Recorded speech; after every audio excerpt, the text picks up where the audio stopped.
I'm here to do a talk on test-driven development, particularly the 3 laws of test-driven development. The 3 laws, like it says in the title, they're very useful, but they're also incomplete. And we'll get into that. But before we get started, it's after lunch, everybody's a little, groggy and stuff. And I want you to think about something. I'm going to show you some shadows, 3 of them. What simple, possibly shape object could actually make these 3 shadows? A square, a circle, and a triangle. So in other words, if you had a hole cut in a piece of wood in those 3 shapes, one object that could actually fit through all 3 and fill that space. Any ideas? It's an odd thing, and up until a little while ago, I'd never actually seen one. But so if you think about it, you could do a circle with a rod, right? And if you took the rod and you cut a length of it that was the same diameter as the circle, the height was the diameter of the circle, you could get a square out of it if you put it in sideways, right? The triangle is the tough part. This is what the thing looks like. There's some guy online who actually makes these and sells them. I bought one. But it's kind of neat because depending upon how you look at it, it looks like a completely different thing, right? Squares and triangles and circles. But it's all about your point of view. And as programmers, we have a point of view, and sometimes it's valuable to use a different one. So we'll get into that in a little bit. I really don't like these speakers. Okay. So my name is Burk Hufnagel. This is the talk. Different points of view, right? It makes sense. If you're looking at something from a different angle, you can see more about it. You can understand it better. So here's the talk. First question, is this talk for you? 3 simple questions. First, are you a programmer who's practicing or wants to practice TDD? Anybody? Yeah? Good. Okay. So that's a good answer. Second one is, are you willing to change how you produce software? Because if you're not, then I don't know why you'd want to look into this. The third one is, do you really like manual testing? This one should be a no. Some people like it. I don't understand, but they do. So yes, no, we're good. Who am I? You've never seen me, and actually, now you can see me better. I've been doing development for 40 years as a programmer. Got started when I was in high school, 10th grade, with Fortran as computer math 1 and then basic as computer math 2. But I've been doing this for a while. I'm currently working as a program and solution architect for Daugherty Business Solutions. They're a local contracting company, a consulting company.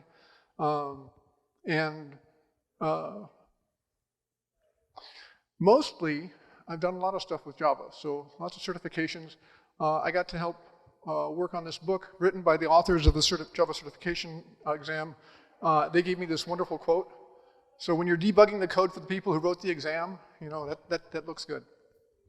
Also a Java champion and a Java 1 Rockstar, which is from a conference. These books, I don't know if you've seen them or not. O'Reilly has a series called 97 Things, and 97 things every something or other should know. They're good books. They're open source books. The articles that are in these books are actually available online. People have actually published their own version of the books. These aren't the only 3. There's a bunch of others, but I'm actually in those 3. Okay, so here's the agenda. We're going to take a look at what is TDD. We're going to take a look at what the 3 laws of TDD are. You probably know them or have heard some version of them because they've been around since 2005. How are they useful? How are they incomplete? And what are we going to do about it? Or what can we do about it? So that's the deal. TDD, test-driven development. This is the book. Kent Beck wrote this and put it out in 2003. Test-driven development started off, in a way, as part of extreme programming, which Kent Beck also wrote the book on, Extreme Programming Explained. And this was one of the 12 practices he recommended. The way it worked out, each of the different practices would help shore up the weaknesses in the others. And he said they couldn't really stand alone with, except perhaps the whole testing thing. And then a couple of years later, he put out this book showing it can stand on its own. Kent is often thought of as the father of TDD, but he claims he rediscovered it because back in the 1960s, the US Mercury space program did a version of TDD. This is back when you had mainframe computers, you know, they were like this tall, they had big tape drives. What people would do is they would take, you'd read in data off a data tape, and then write out your output on a different data tape. So they would manually code an input data set, they would manually code the expected output data set, then they'd write their program, run the data through, and see if it matched. It's a little, it's kind of weird to think about something like that, because this is back when they were using, you know, punched cards for programming. So he says it's been around a long time, so he's credited with rediscovering TDD. Okay, so that's the main deal, and this is not advanced. There we go. Right. So, right, whole idea with TDD. First, you write a failing automated test. Call it red. Second is you write the production code to make it pass. That's green. And then refactoring to clean up any mess you made in the first two steps, right? They don't give that a color partly because you're not supposed to change the state of the system. If it's green, it stays green. And you've probably seen this wonderful little diagram that people do. And this is one of the problems people have with TDD. It's a circle. How do you get started? They don't tell you that. How do you end? They don't tell you that, right? But we'll address that. Okay. What's the next piece? All right. Oh, sorry, going backwards. What's that? All right. So, yes, TDD is an efficient three-step process. I want to think about it a little bit differently than we sometimes do. So, red is when we're going to specify a single expected behavior. And I say that instead of writing automated tests because people get hung up on testing and trying to write tests for things that don't exist yet and that. We'll talk more of that in depth in a bit. But so you're going to have a single expected behavior. You're going to write the production code needed to meet that exception, and then clean up any messes because you want to. And this is one of the important pieces. When you're refactoring, you're making the code easier to read, easier to understand. You're thinking about it from a different point of view, right? This is not me. So Lasse Koskela has a quote in his book on unit testing about programming is explaining to the computer how to do something in a language it understands. I disagree. I think programming is explaining to another computer programmer how to do something in a language the computer understands, right? We're writing it down, but somebody else may be having to maintain it. So we want to make things as easy to understand as possible, and we'll see more examples as we go. So the 3 laws of test-driven development. Like I said, Kent Beck's book came out in 2003. About 2005, Robert C. Martin, who's also called Uncle Bob, put out a blog post that talked about his 3 rules of test-driven development. A few years later, he put out his book, Clean Code, where the rules became laws. And recently, he put out his new book on Clean Agile. They got bumped back down to rules again. But the 3 laws of TDD. You're not allowed to write any production code unless you've got a failing test, right? Number 2 is you're only allowed to write enough of a test to fail, and not compiling counts as failing. If you're in a language that doesn't compile, that doesn't make a lot of sense. So you might think of it as you can only write enough so that it can't run, or it won't run. And the third part is you write just enough production code to make it pass. What that means is I've got a failing test. I don't have license to go writing all the kind of code that I want to write. Just the code to make that test pass. And the key reason for this is it gives you a very tight feedback loop. Right? Normally, if you're programming and you take your requirements and you start writing some code, and about an hour goes by and you got a decent amount of code, you go ahead and do some manual testing on it. And at that point, you get some feedback as to the quality of the code and whether there's any bugs. There could be a lot of bugs in there. You don't know. Actually, that's a good question. So who here has had a difficult bug to fix? Something that took more than just like a few minutes, like hours, days? Anybody have a week-long one? Okay, let me ask you a question. The time that was spent, how much of that was spent fixing the bug? How much of it was spent finding and reproducing the bug? Finding and reproducing took up the bulk of it, right? It was probably 80% easy. right? Fixing the bugs tends to be something very simple and very quick. And that's part of the reason why test-driven development is so useful, is because TDD helps you figure out where the bugs are and importantly too, where they're not, right? If all the tests in one area are passing, you can be pretty sure that that area is working. If the area, you know, if there's only one test failing and it's in one particular area, that's probably, minimally, you'll find that's where the culprit is that's causing something to fail farther down the line, right? So by having this tight feedback loop of writing just a little bit of a test, writing just a little bit of production code, the other thing that happens is if you get stuck, right? If you write something and it's not working and you can't figure out why, if you hit Control-Z a few times, right, undo, you're back to working code, right? Because you're not writing all of this stuff and then going to see, let's see what it does, right? So it's just a little step, just a little step. And the other piece that happens with this is, there we go, constantly switching back and forth. Some people like to get in the zone, you know, where you just start writing code and it just flows and everything is beautiful, right? And you write all this wonderful code and then later you go back and look at it and go, what was I thinking when I wrote this stuff, right? It makes sense in context, but if you don't have that context, it's gibberish sometimes, or it doesn't make any sense. And it doesn't tend to be very well factored out into, you know, methods that do one thing. It's big, long stream, because it was stream of consciousness that produced it.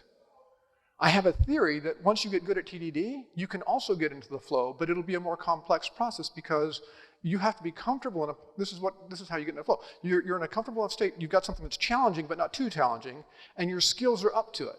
So if you can go write the test, write the code, refactor, write the test, write the code, refactor, without having to think about a lot of the steps involved, I think you can get into a state of flow doing that too, and because it's all part of it, I think what you'll wind up when you do that is actually maintainable code. So it's something to see in the future. I haven't gotten there yet, but I'm looking forward to it.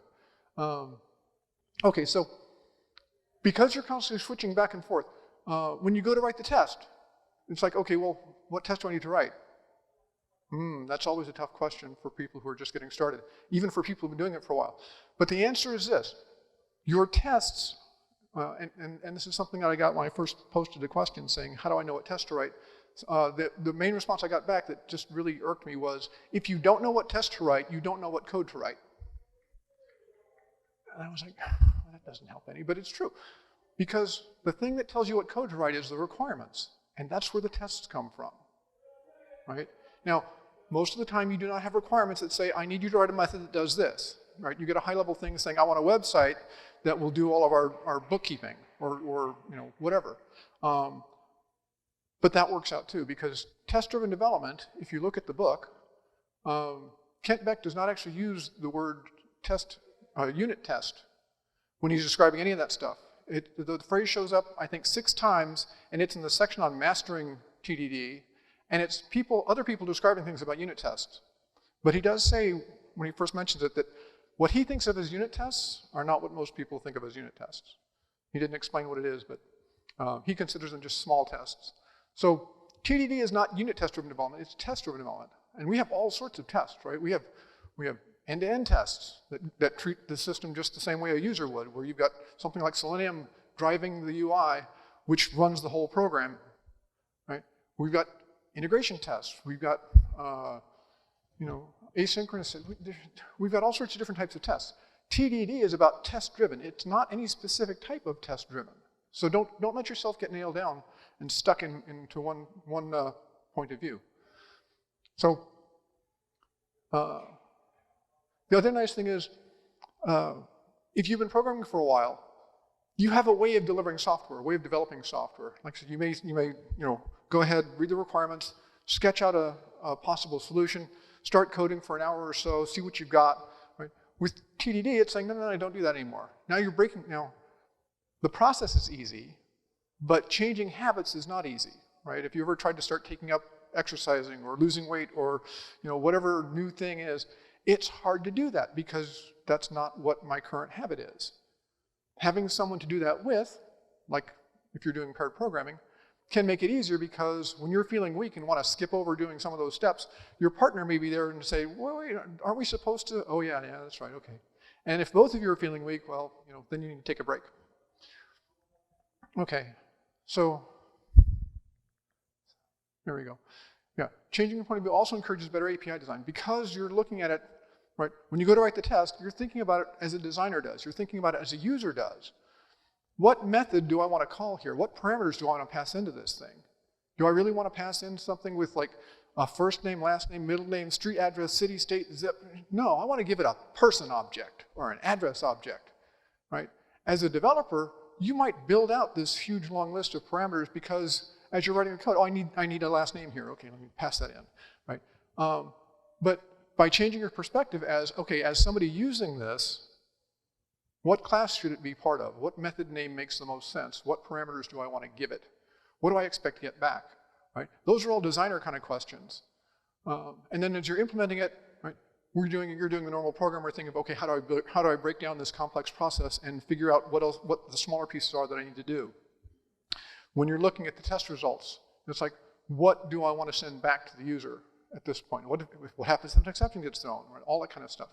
So by forcing you to change your perspective on these things, the code actually winds up being better just because you're having to pay more attention to it, right? So all the good habits we have get a chance to come out and get expressed as opposed to, I just got to hammer out this code, right? So, cool. Right, why are they incomplete? Okay, so we talked about the three laws of test-driven development. One of the other nice things about having them is it lets you show a beginner how to get started because, I can write just this little bit, I can write just this little bit and make it work. But they're incomplete for a couple reasons. First, it doesn't say anything at all about refactoring, right? Write just enough tests to fail, write just enough code to make it pass. What happened to refactor, right? For TDD, refactoring is like the superpower that helps make it worth, more than worth all the effort of doing it because you wind up with code that is higher quality and deliverable sooner, right? But three laws doesn't say anything about that. The other thing is when you're first teaching somebody how to do this stuff, right? I mentioned the whole circle of life with TDD, right? It doesn't tell you what test to write, and it doesn't tell you when you're done, right? There's nothing in the three laws. And my problem with that is, if you're going to call something the three laws of X, following those three laws should let you do X, right? Whatever it is, in this case, test-driven development. Following the three laws of test-driven development doesn't help me do test-driven development because it doesn't tell me how to make this stuff work. How do I know when to start? How do I know when I'm finished? So this goes into that. Okay, what's the solution? Yay. Yes, leverage our skills. We are programmers. We should be writing code. We should not be spending our times, stepping through a debugger or, writing documentation, all that kind of stuff. That's not what we're good at. That's not what we do best, right? We write code. It's one of the reasons why automated testing is a good idea. The other thing is we've got this wonderful thing called a computer. We teach it daily how to do repetitive, detail-oriented tasks so that other people don't have to spend their time doing it. The computer is faster at it, it's more accurate, it's not going to forget to do a step, right? Well, gosh, why shouldn't we have that benefit for ourselves, right? If we're not spending our time doing manual testing, we can be doing other things like fixing other bugs or adding new features, right? Going to another meeting, going home for the day. That's a good thing. So let the computer do all the grunt work so that we can do the stuff that the computer can't do, right? This one looks weird, I know. Stop writing tests. I really believe that this is a good idea. If you're going to do test-driven development, don't write tests. And it sounds funky. It sounds semantical when I explain this, because what I want you to do is write specifications and run them as tests. These are called executable specifications, and it came out of a book on behavior-driven development, which was something that was invented by Dan North after a couple of years being frustrated trying to teach people test-driven development. BDD, according to Dan, it's a, what's the word? It's a tool for collaboration, right? If you've seen Cucumber or any of the tools like that, where anybody can write a document with like the given, when, then types of stories. Given I have a user who wants to make a withdrawal from the bank, when they've got enough money in their account and the machine has enough cash, then they should get the amount and it should be deducted from the, right? So they can write that as straight text. We then write code that parses, well, the framework parses it, but we write the regular expressions that match up that phrase with a particular piece of code, and it executes tests that way, right? Well, behavior-driven development, the key focus of it is behavior, right? What is the system supposed to do? And you don't have to write user stories like that in Cucumber at all. You can do that with a unit testing framework, like JUnit or like Jest. Any of the, it's not language specific. But your specifications are based on the requirements, which means that, I'm sorry, and they describe what should happen, right? But you have to know the details, right? You can't, if the requirement isn't clear, you have to go talk to the business people or whoever the person is that gave you the requirements and say, what should it do in this case? I'm making a withdrawal, but the machine jams and can't put out the money. What should it do in that case? Don't tell it try again, because it may spit it out a couple times, right? You got to find out. Which means that the code that you're writing, you understand the requirements better because you're thinking about these questions like, okay, so what happens here and what happens there? And the business people have the opportunity to say, we don't care, right? If you're doing some process and there's an issue with it, they can say, it doesn't matter from us as to how you handle that. You can go ahead and handle that yourselves. And yes, writing executable specifications lets you separate the design from the implementation.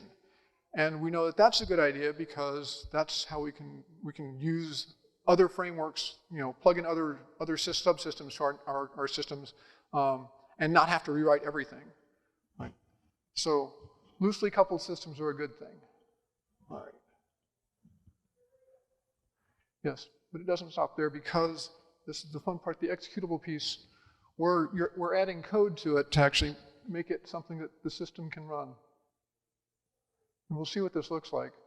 The other nice thing is, yes, you don't have to write the documentation, right? If you create what's called an executable specification, you can get what's called living documentation because every time you run the code, it'll generate a document that says, this is what the system's doing. And it all passes, which means it's all behaving as expected. And that means you don't necessarily have to have meetings with people saying, let me give you a status update. They can look at a website that's generated from running your tests and see what's going on. And we'll see an example of that. Okay, I missed that last one. Oh.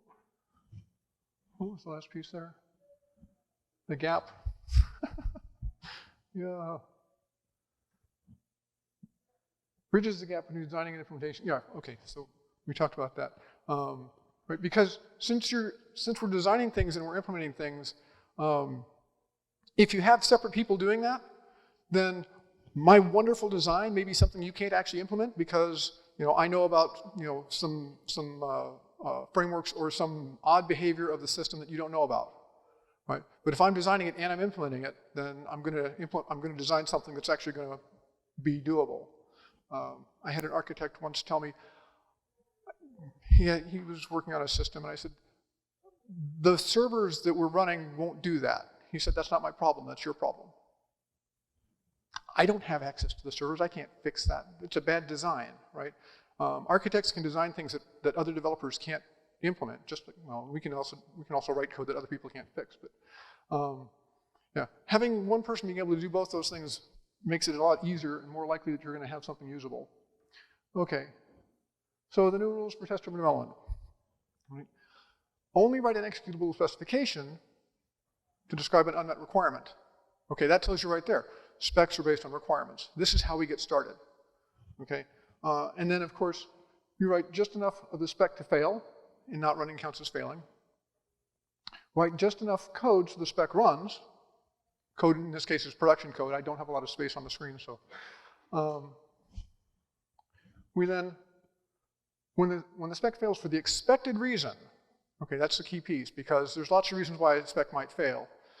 When you're initially writing it, it's, oh, this class doesn't exist, this method doesn't exist.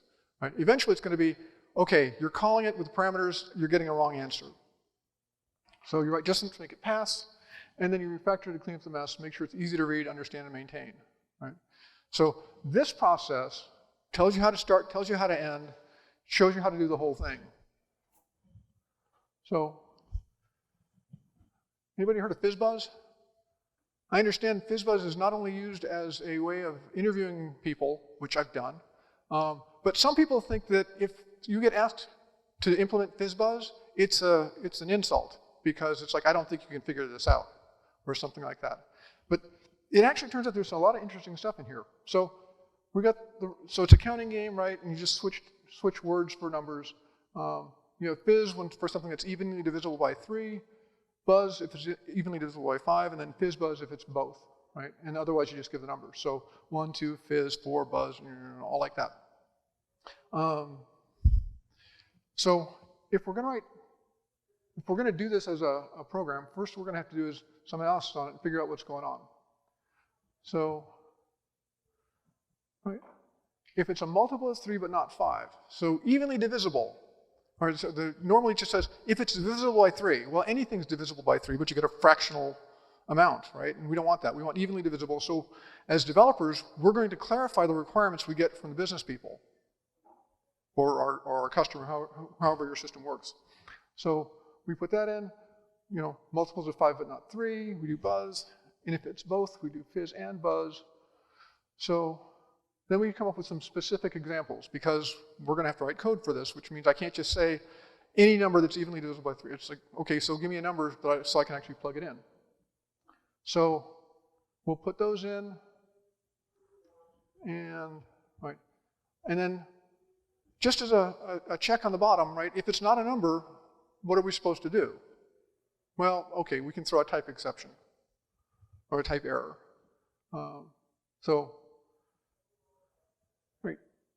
So this is what the scenario is going to look like. Given we've got a new instance, right? Calling translate, which is the call we're going to make. Calling with 3 returns fizz, 99 should return fizz. We've got some values for buzz.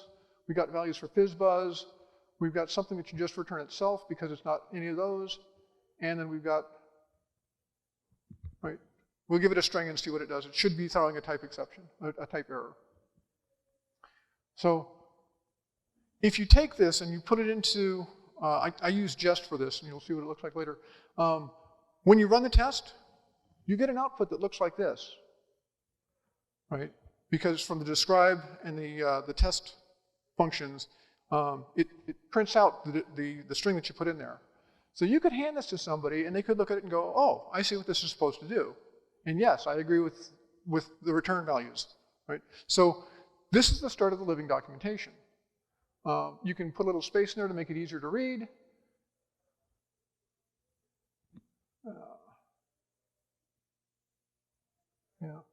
And then you can get rid of that little pencil icon and the to-do part, because this was all set up as to-dos. So we don't have failing tests yet, we just have a list of everything we want to have run. So, and there's that.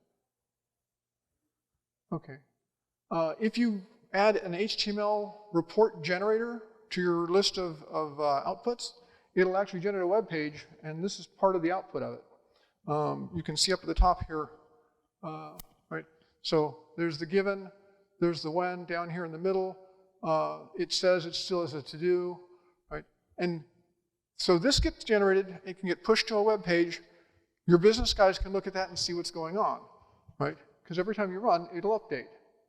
And they can see, okay, that's still a to-do, this is fixed, we got a bug on this one. If you don't want them to see that, you can actually tell it to filter out the reds. So they just see the passing and the ones that are still to do. So here's what it looks like. Like I said, I'm using jest for this. So we've got a describe, which is going to hold all of our tests. There's another describe in the middle, which is the start of a small group of tests. So we're saying here that it should convert numbers that are multiples of 3 but not 5. And that's what we're going to test inside of this group. So here's the first one. And if you run it at this point, it passes. And that's annoying because I'm supposed to have a failing test.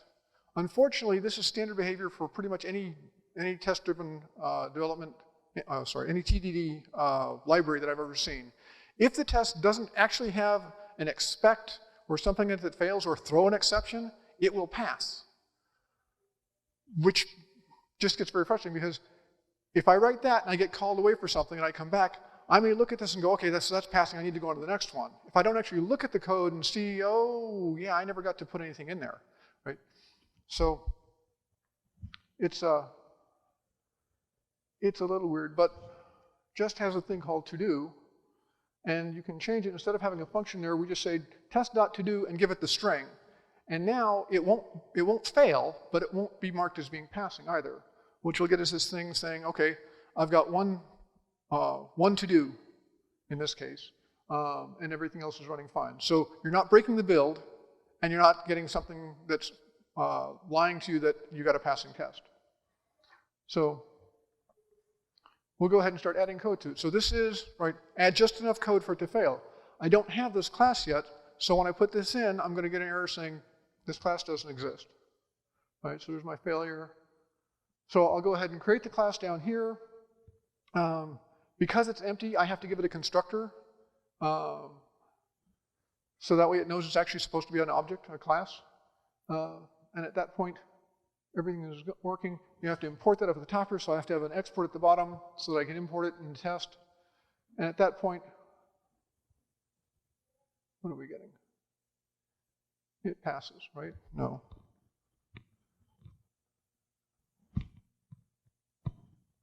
Okay. So then we'll put in the real code, and it goes to run, and it fails. But now, it's not failing for the right reason. It's failing because the method doesn't exist. So this is not the time to start writing a bunch of code. We just have to create the method. So we'll rename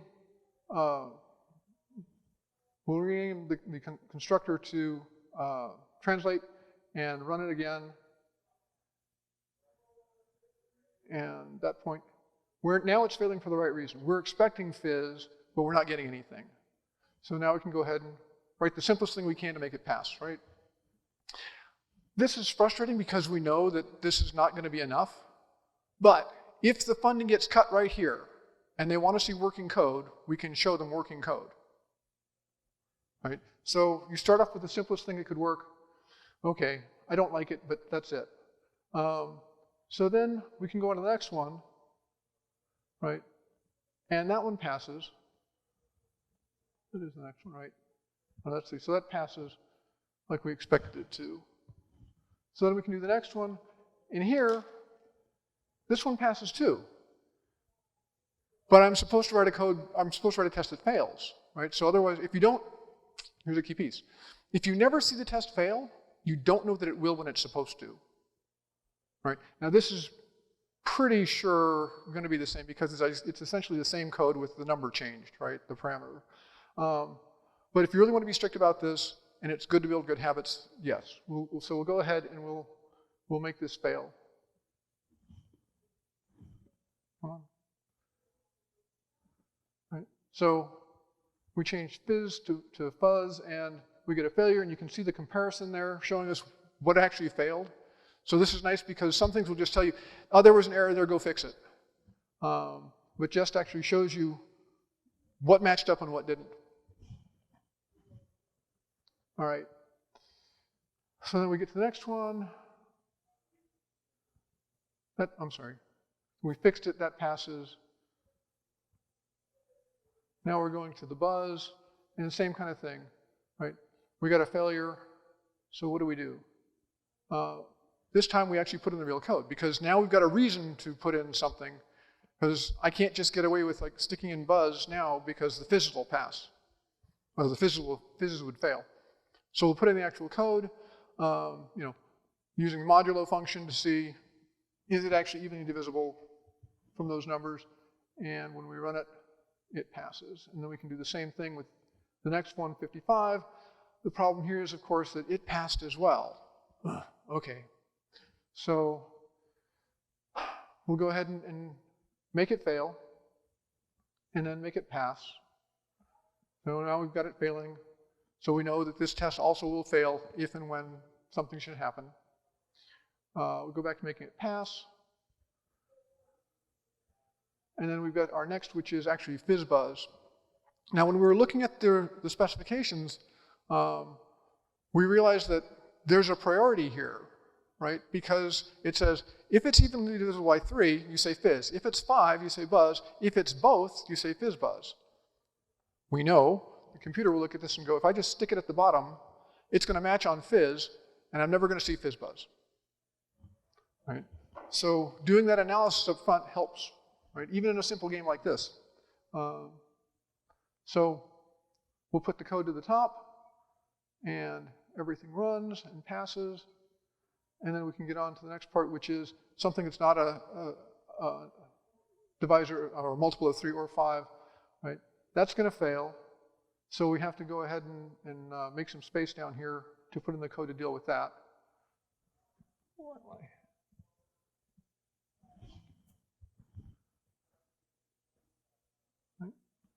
So yeah, so we've got the line down there at the bottom. After all the ifs and elses, there's the just to return the value, right? Which is enough to make it pass. Okay, so last piece is the TypeError. So originally, I was going to do the TypeError first, but I couldn't, because when we run this, translate value, so this passed, sorry, where are we? No TypeError, yeah, so this passes. Where's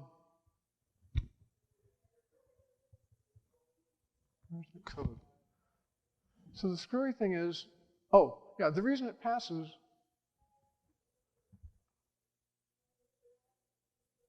where is that? I don't know. So, well, the reason I couldn't do it first is, if you call a method that doesn't exist, you get a type error. So if I had tried doing this first, it would have given me a type error, but not because value is not a string, but it would have given me a type error because translate didn't exist.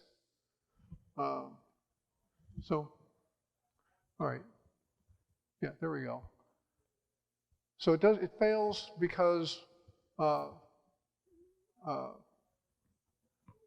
yeah, the function, we're saying it should have thrown type error up at the top here. Since it didn't throw anything, it fails with the type error that the function does, it didn't throw an error. So it gave us an error because it didn't get an error. Yeah. Okay, so we'll put in the code to make that work. Everything works, yay. So now we have working code here. Now, this is a total refactor of what we had, right? Doesn't do a lot of double checking. We're not checking up at the top, checking at the bottom. We declared over here, right? There's a variable called result, and we're adding to result, and possibly adding to result, or if we haven't, we set the value here at the end. This code passes all of our tests. It's completely different. Now, people will tell you, gosh, if you write all those tests, you have to maintain all those tests. If you change your code, you're going to have to change your tests. Not true. Here's the reason. And the reason for this is because we have been very careful here to separate the behavior from the implementation, which is what they tell us to do, right? Just like you're supposed to, separate the design from the implementation, separate the behavior of the code, the external behavior from the internal implementation. Because we did this step by step, we were able to sidestep that particular problem, which means you can change it as much as you need. This is part of what the refactoring buys us. The other thing is, people will tell you that it's test code. Do you really need to do anything to maintain it or stuff? No. Test code is actually potentially more important than your production code. Why? I can take those tests and I can recreate this program. If I throw away the test code, what am I going to have to do to try and recreate that? I don't know what the original reasons were. I don't know any of that stuff. I've got to try and figure it out. It's going to take forever. Doing it the other way around, I've got a whole set of tests here to show me exactly what I need to build, right? So there's an argument here to be made that your test code is just as important as your production code. And if you want, well, the other nice thing about this is I can take the tests there and I can show them to the new guy and say, here, read this. And if you have questions, let me know. But the new guy should be able to take that code, run it, and understand how the system works. If they go to add a new feature, they've got all that safety net there. I worked on a project with a brand new programmer. So this was in Java, and we had to change, we were doing, it was a prioritized task list for a large retailer here in the Atlanta market. And based on the sales in the store, they wanted to be able to say, okay, we want to repack everything in this area, in a particular bay, and prioritize that based on store sales. Okay, so we started using just a floating point number because we were having to keep track of percentages. And we realized that we weren't getting the precision we needed, so we're going to have to go from floating point to a big decimal, which is a major, it's from a primitive to a class object, right? And we had 2 weeks worth of code that we'd written that pretty much all of it was going to have to change. We got a new guy in, and by new I mean he was new to programming and this was his first task. So we said, okay, let me show you how to do this. Here's how you run the tests. You're going to change floating point to big decimal. We showed him how. And okay, all the tests start breaking. Well, the tests in one area started breaking. I said, okay, so here's how you fix it. And I showed him how to change the code, right? And then I let him go. And about 40 minutes later, he had all the tests running again, and the whole thing worked, right? He didn't know what the program did. He didn't really understand a lot of programming stuff, but he understood this test fails, it tells me to change this, okay, and he was able to make that change. Can you imagine making a change like that on a system that you're doing that doesn't have any kind of tests in place? I mean, it's just, it's kind of mind-blowing how something small and easy like this can let you do something so radical as change the underlying guts of a system. But that's the way to do the TDD stuff.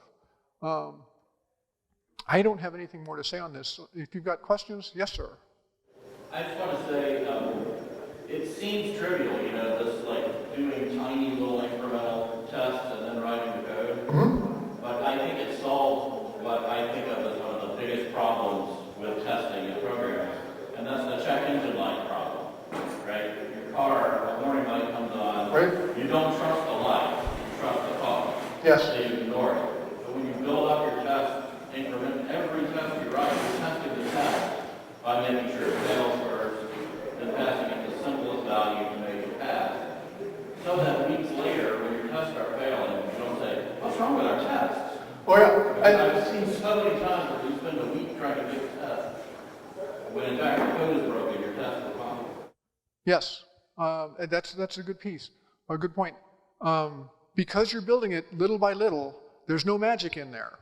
You see exactly how it happens, and you can see why it works the way it does, so that when that test says, this is not right, you can trust it, right? So yeah, absolutely. What was I going to say about that? There's a thing called a broken window. If you have a failing test, you have all hands on deck, get everybody out, fix that test, okay? You don't want to have a broken test sitting in production for any length of time, because what's going to happen is somebody's going to go, well, I guess it's not a big deal. And then they're going to let other tests break. And eventually something critical is going to fail and you're going to be in trouble, right? So if you have a failing test, you either fix it or figure out that you don't actually need it and get rid of it. It may turn out that the test failed for some other reason. You're using a third-party library. So this is another place to use tests. If you're using a third-party library for anything, and you ever had the question, can we upgrade? Right? We don't know. The new version should be, they say it's backward compatible. Is it going to work for us? Can we put it in production? Okay. If you write tests for those systems before you use them, right? You're going to write some code to figure out how do I actually talk to this thing anyway. But if you write tests saying, when I do this, I should do this. When I do this, I should get that, right? You can run those tests against the new version. If they all still pass, guess what, right? It's doing what the old version did, right? So for everything you're doing with it, if you write a test for that, then when the new version comes out, you can run your tests and find out, is it safe to replace this thing or not, right? But you have to have the tests in place to do that. Right? And if you're going to spend time, playing with that library anyway, this is a valuable way to do it. You can save some time and effort. For legacy systems, that book there on the left, that's been the Bible for people for a long time in terms of, I've got this big ball of mud that I'm supposed to put testing into, or I'd like to put testing into, so we've got some kind of way of dealing with it. I think of it as, if I'm going to go into an old abandoned mine and try and use it, this tells me how do I put up the frameworks so that it doesn't collapse on me while I'm going in, right? So it's a very good one. This other book, Growing Object-Oriented Software Guided by Tests, it's called the Goose Book because it's got a really long name, and GOOS sounds like a word.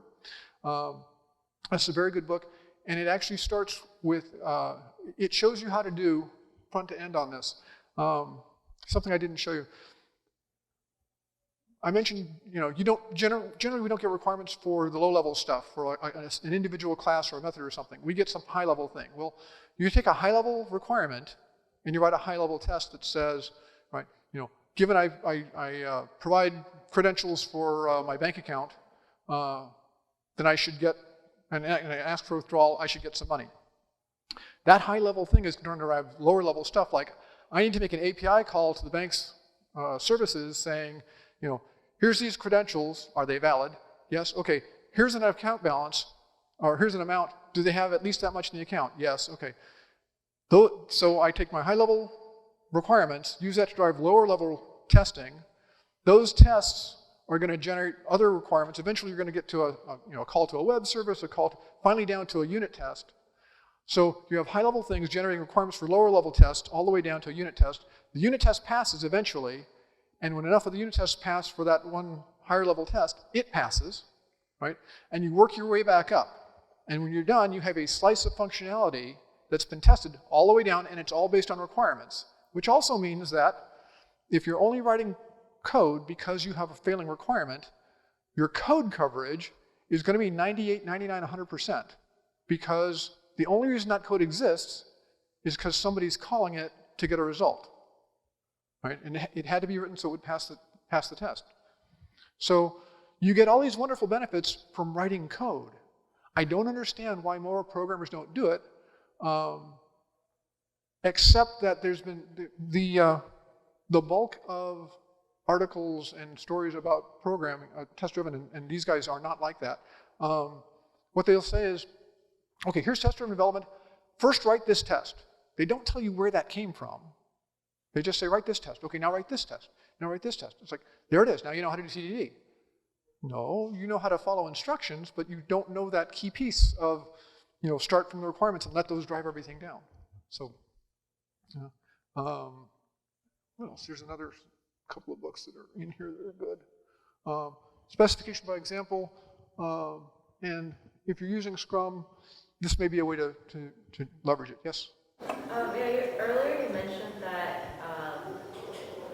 to not write tests, but to write. Yes.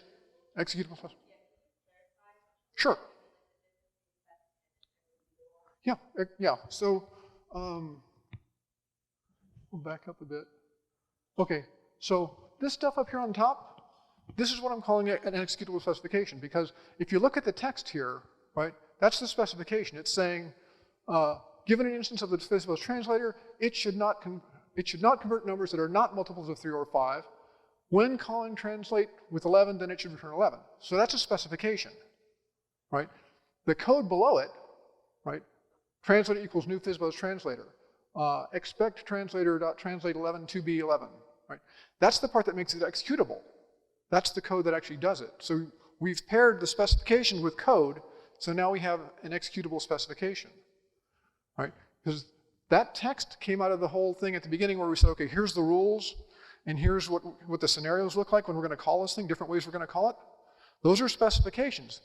Specifications tell you what something's supposed to do, right? So they specify, given these inputs, this is the expected output, or the expected behavior, right?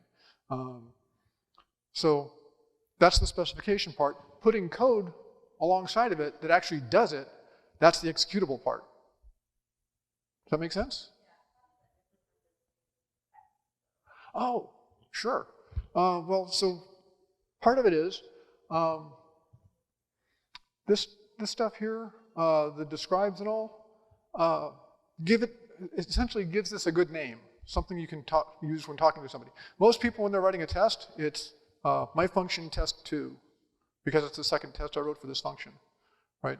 The name doesn't help you, so if this fails, you know what it was trying to do, right? When you get the list saying this failed, well, when I translated 11, I didn't get 11.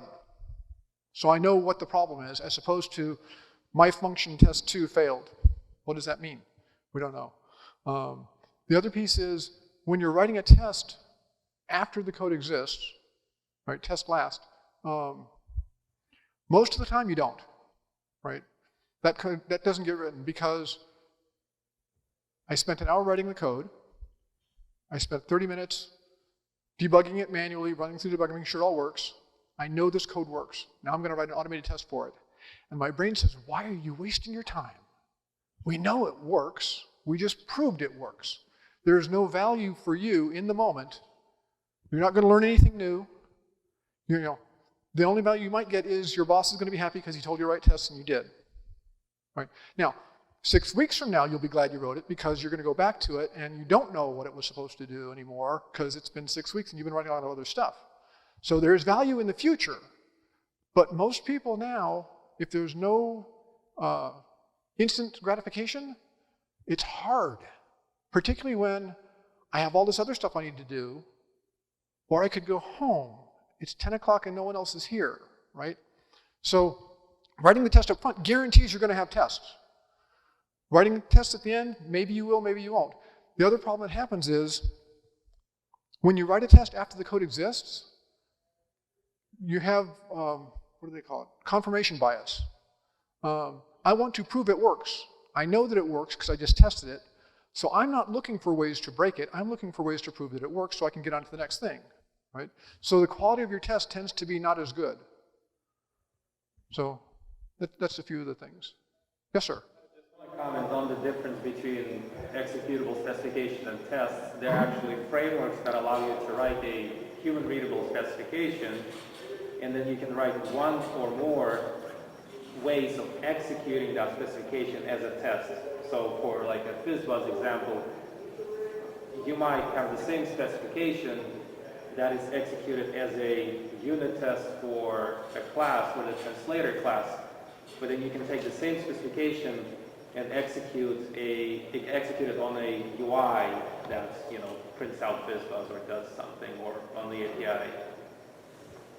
So that's why sometimes they make the distinction. It's not like a one-to-one. Right. One to a couple or something like that. Yeah. Like you write an interpreter for a human-readable specification that will run it like in a specific environment, and you have multiple environments. Yes, sir. I was wondering if you or anybody here has any recommendations when it comes to doing this type of behavior-driven development when you take those steps up away from unit testing. Like, we've done this in JavaScript, I love it, so fun because you get that instant feedback. Where I've struggled is stepping back into more end-to-end or integration model tests.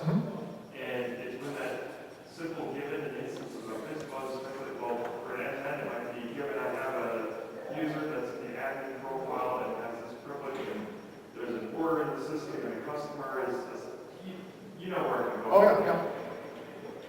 What tools or philosophies, methodologies are out there to kind of help set the stage when you have a lot of conditions in the system, and then you start working on the tests around everything with maybe handling that order, given all these things, and then the next day would be the order has shipped or needs shipping. So is there any way to allow this? Oh yeah, absolutely. So there are frameworks, and I'm more familiar with them from the Java side of things. Again, sorry. I'm not one of those people who thinks Java's superior to JavaScript. I've programmed in both. I like both of them, and I am stunned and amazed that JavaScript has done so well and has gotten so far. JavaScript has paid out on the promise that Java had of write once, run anywhere. JavaScript is on the front end, the back end, in the database. I mean, it's all over the place. Okay, so there is a library called Selenium that will let you drive, and Selenium drives web browsers, right? So you can go and say, navigate to this URL, look for, the page title should be My Adventure Story, find a component with this name or this ID, right? So you can put it anywhere on the screen. We don't care because it's got an ID. Type in my, user account number 12345. Type in the password, secret.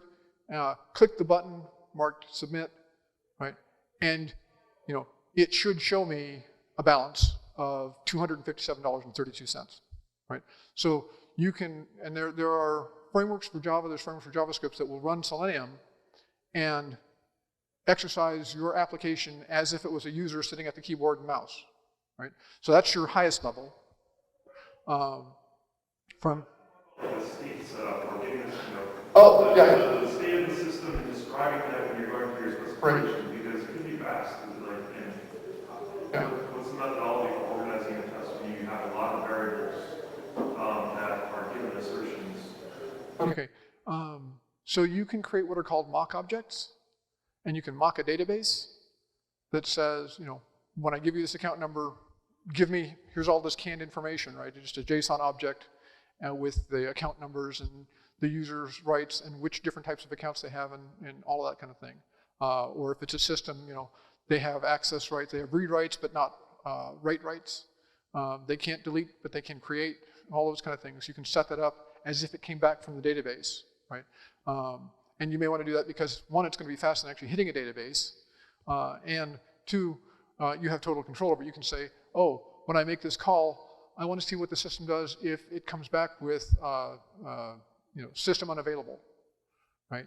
And just have it return that. So you're mocking out some of that detailed stuff, or you're mocking it so that you can specify, here's this whole laundry list of features that it needs to have set up in the configuration. I don't want to have to do that manually, and we can write a script that's going to load this into a table and then run it, but if somebody else hits the table before I do, then it may get changed, right? So once again, either you have your own instance on your own laptop that nobody else can have access to, or you can do like an in-memory database or in-memory whatever it is that mocks the system that you're needing to talk to that has all that set up. The good thing about doing all that is, well, it's a pain because you have to do all it, but the good thing about that is you understand more about what's there, and you may find that there's some things that don't need to be there, right? So sometimes when we're doing this grunt work, there's actually benefits to it. Yes, sir. I just wanted to say, and maybe I don't understand what you're getting at, but notice he's got nested describes there. So perhaps you have a describe for each of your assertions, right? Yeah. I kind of, what I see, basically, you're talking about very complex systems that exist. And to me, it is probably, we have to simplify it, make it, one go. And for example, first line of defense, okay, apply validation rules can be totally abstracted to the different classes you can test separately to your, for example, parameters that you want to, pass method. Basically, to me, just reduce complexity. Yes. Well, and so there's a couple of ways to reduce complexity. One is we hide it someplace else, right? The other is, like the talk this morning, sometimes you can just say, we don't need that. It's like, I don't need to know the security system stuff. All I need to have is an answer that says, yes, it's good, or no, it's bad. So I can just, hide that behind a system that says, yes, they're a bank customer, no, they're not a bank customer. Right? And I don't need to know all the way the credentials work, whether it's fingerprints or brainwaves or retina scans or who knows what it's going to be next week. So yeah, but there's some inherent complexity in the system, and if it's that kind of a thing, you definitely want a computer dealing with it because you only have to get it configured right once, and it will be able to use that over and over and over versus somebody going, okay, click here, and I go over here, and then I've got to change that over here, and then what are the odds they're going to remember to do all those changes, right? Because we're human, and that's not what we're good at. It sounds like, to the point, but it sounds like the system is designed in a way where it's just trying to manage everything as a monolith and has gone through this process, and this process would lead to design that makes If you want to ensure that your tests are valid and basically it forces you maybe kind of write the code kind of design in a way that you can test it within yourself. Well, absolutely, and that's another good point is, you don't want to design a system that's so complex that it takes like the most amazing code that you can write to make it work, because debugging is harder than writing code. So if you're writing code that's like at the edge of what you can fix, or what you can do, you probably aren't smart enough to debug it. Right? Because there's all those twisted little things under there that mess things up. Other questions? No? Okay, thank you very much. If you have any questions, I have business cards. I'm also local in the Atlanta area. If you know Pratik, and it seems like most of the world does, you can get a hold of me through him. Thank you very much, and have a good conference.